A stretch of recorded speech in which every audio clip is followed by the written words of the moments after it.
Hey bud, I just want to make a quick video on how to change the air filter on your Honda HR-V. So we'll start off by removing these three tabs here. Pointing here, there, and there's another one behind there.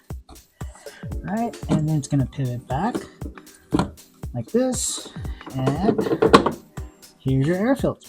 So this one's not too bad, but I've had it going for about a year, and so I'd like to change it out. So with your new filter, thankfully I don't remember the orientation, but there's a good thing there's a little angle right here. So let's pop this open, have a gander, take a look.